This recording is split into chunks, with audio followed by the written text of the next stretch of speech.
I would just like to go over this letter that I got from Deborah in Belmore, New York. And I apologize ahead of time, Deborah, for singling you out. And I'm not trying to be negative, but that's one of the ways that I can help you heal yourself, Deborah, if you're watching, is by reading your letter and just picking you down to the bone, baby. Only kidding. Everybody got quiet and serious there. Okay. Thank you for taking my question. Now I should feel guilty. I understand you might not be able to answer it, but appreciate the time you take to read it. Okay, let's listen to this for a minute so we can start getting the picture of the way people are, sometimes the way we are. That's why I'm exposing her. I was diagnosed in 2008 with breast cancer. After following the conventional methods of surgery, radiation, and chemotherapy, then I got liver cancer in 2011. I spent the past few years with a foot in both worlds, allopathic and also trying herbal supplements given me by various practitioners. I did 7 rounds of chemo, and now it's ineffective and just has weakened my body. I've been fighting this disease for so long, my body is weak now.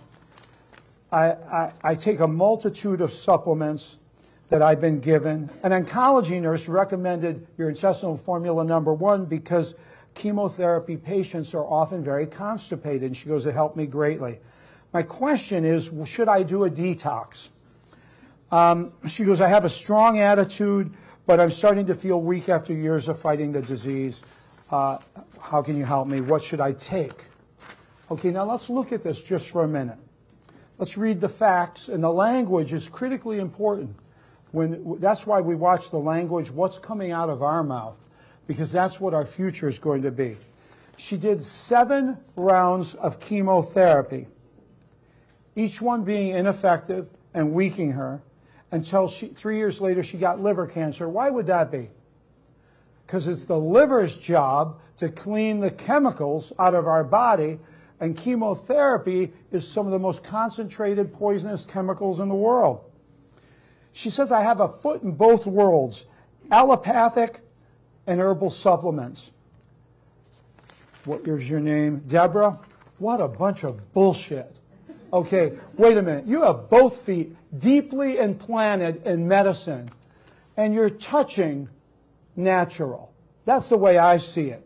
You did 7 rounds of chemotherapy to where you got liver cancer, and you're trying herbal supplements?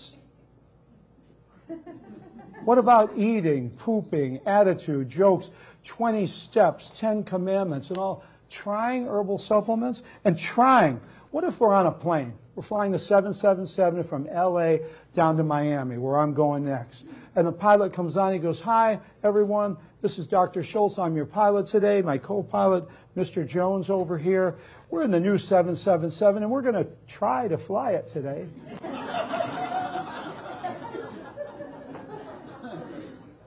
I want people to immerse themselves in natural healing. 7 rounds of chemo for 3 years and trying some supplements. That is not a foot in both worlds, my friend. Trying some supplements. See, we're so indoctrinated in medicine, we think, well, if the medical pills and chemicals don't work, let's try this. But everybody who walks in this store is told by my staff, and if they aren't, Hilda, fire them, that these are just some of the tools we use in natural healing. But the foundations are all the things you read about, is all the education I give. And then my question is, would a detox work for me? Oh, God. I don't know. She wrote this letter in last August. I hope, Deborah, you're not dead. But if this is your plan, I'd be amazed if you were alive, because you did all the chemo. You went in with the gusto. You did everything the doctor said, but then you're just dabbling with trying a few herbal supplements. You have to move into the world that I've been talking about, Dr. Schulze's 20 steps, the 10 commandments. You have to change your life. I guarantee you, I know it's a scientific fact that you can rebuild every organ in your body, but you're not going to do it trying herbal supplements. It's great that you have a strong attitude, and maybe that's keeping you alive. You need to start focusing on the good to eliminate the bad and all the things I talked about. But I wanted all of you to hear a typical letter that comes my way. What I'm talking about is a physical, emotional, spiritual makeover, a reboot, a redo, erase the old and start the new every year. And here we are at the beginning of 2015, and it's time to start making your list and making your charts and look at what you're not happy about. Whether it's fat, whether it's attitude, whether it's friends, whether it's family, whether it's headaches, whether it's migraines, whether it's constipation, PMS, periods that are irregular, menopausal problems, whatever it is. And now we need to upgrade. Science is telling us that you can rebuild your whole body, but you gotta get with the programs to create powerful health. That's the message tonight.